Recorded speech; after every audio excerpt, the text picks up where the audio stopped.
Bien, y seguimos ahora en Next Noticias para hablar de la actualidad del país, de la coyuntura del país y de la actividad del presidente y las implicancias que tiene ello en todos los argentinos. Para ello convocamos a Maximiliano Aguiar, analista político, presidente de la ASACOP, Asociación Argentina de Consultores Políticos. ¿Qué tal, Maximiliano? ¿Cómo estás? Gracias por atendernos. ¿Qué tal? ¿Cómo están? Mariano, Silvana, ¿cómo va? Buen día, Bueno, buen muy día. bien. Para tratar de analizar desde distintos puntos de vista la actividad del presidente, y una de ellas tiene que ver precisamente con la visita al Vaticano, al Papa Francisco. ¿Qué ha dejado esto? Porque en este tipo de escenas o situaciones, cada cual suele tomar su tajada.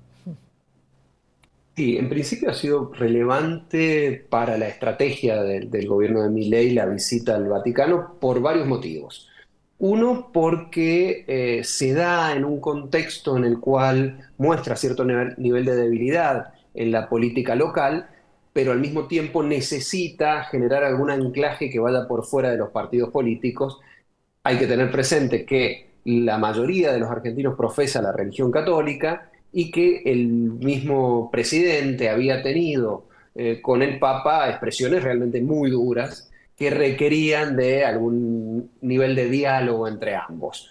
En ese contexto da la sensación de que Milei logró su objetivo, logró el objetivo de acercarse, a tener una larga reunión con el sumo pontífice, con tener un diálogo importante, una cantidad de fotos relevante para esto, y también me da la sensación que del lado del Papa Francisco, que tiene en la Argentina el nivel de imagen más bajo de casi todo el espectro católico, también lo separa de algunas acusaciones que se hicieron en algún momento respecto de él mismo, de algún nivel de cercanía que podría tener con otro sector político. Entonces me parece que en ese contexto fue relevante, y yo agregaría en esto un elemento adicional, que es que el papel que cumple la religión para Milei en términos de su armado político. Ujú. Lo cierto es que antes de esto había estado en el Muro de los Lamentos, antes de esto había tenido la ministra Petovelo una reunión con iglesias evangélicas, y da la sensación de que, teniendo presente la debilidad en términos partidarios y en términos legislativos, que entiende que las organizaciones religiosas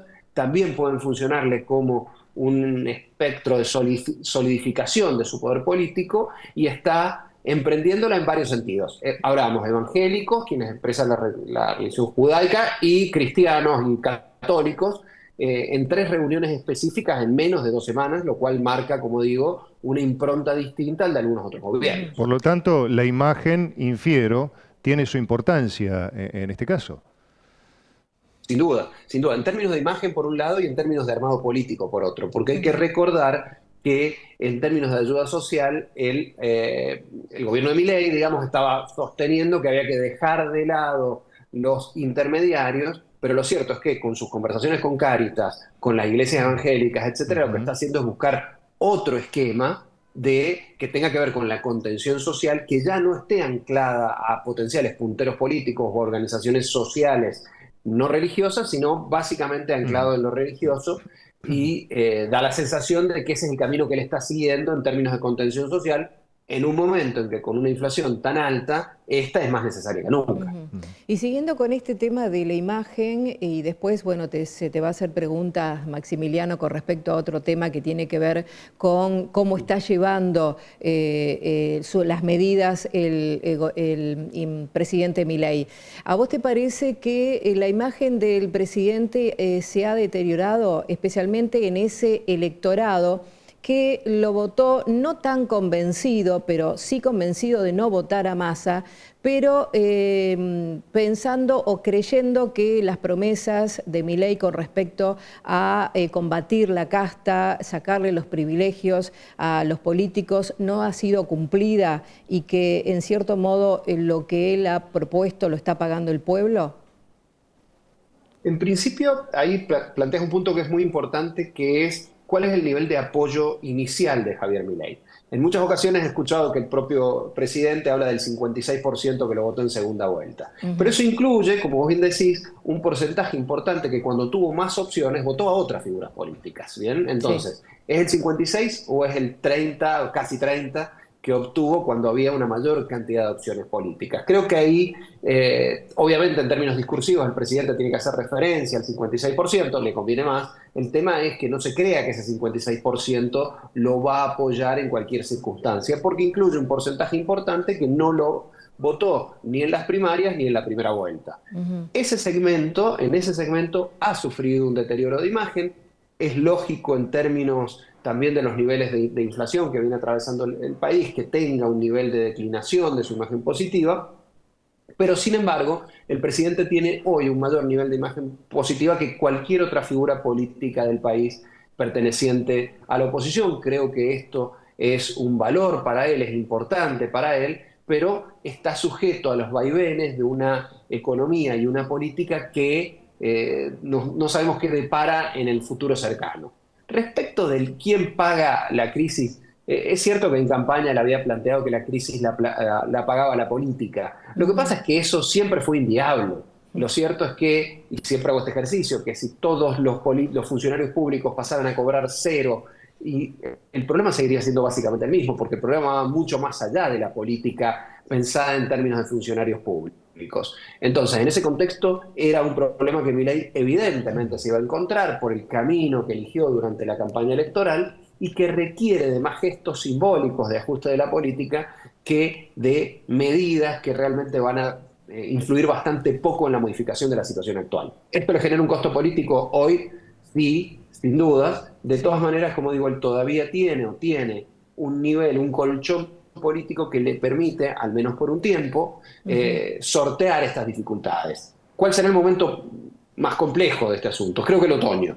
¿No? Si en otoño no comienza a mostrar, estamos hablando de mayo, principios de junio, etcétera, no comienza a mostrar algunas mejoras en términos de caída sustantiva de los niveles de inflación y algunos resultados económicos relevantes, ahí seguramente la situación puede complicarse y sería una doble complicación, ya que no contaría en ese caso con los apoyos legislativos que, por otra parte, está buscando en alguna medida con la alianza con el PRO.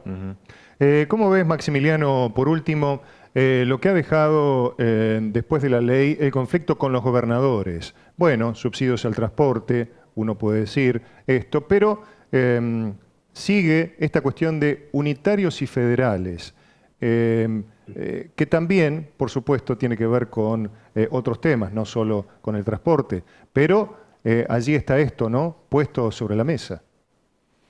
Sí, sin ninguna duda ha mostrado un nivel de amateurismo en el manejo de lo legislativo muy importante, al punto que después ha decidido en términos discursivos poner en la vereda de enfrente a todos aquellos gobernadores que tenían intención e interés de colaborar con el gobierno, pero que no formaban parte de esa coalición. Bien, no eran parte de la Libertad Avanza, sino en muchos casos de Juntos por el Cambio, lo que alguna vez se conoció como Juntos por el Cambio, que se ha ido desmembrando, pero que tenían una mirada colaboracionista.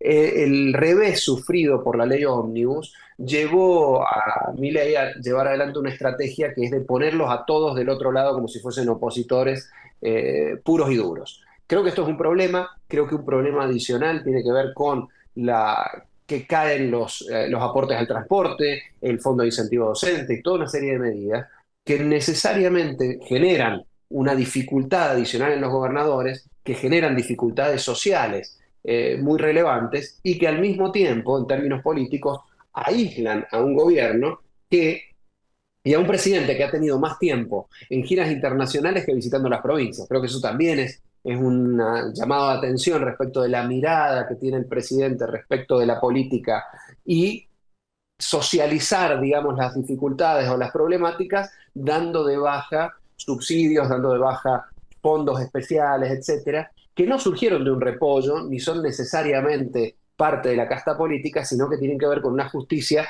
distributiva respecto de lo que sucede en el AMBA particularmente y lo que sucede con las provincias del interior.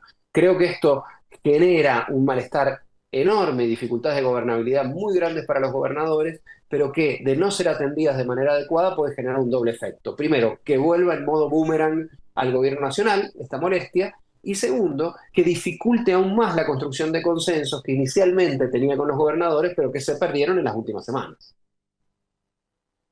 Ahí tu tiempo, Maximiliano. Muchas gracias. Un placer hablar con ustedes. Gracias, gracias. Hasta luego.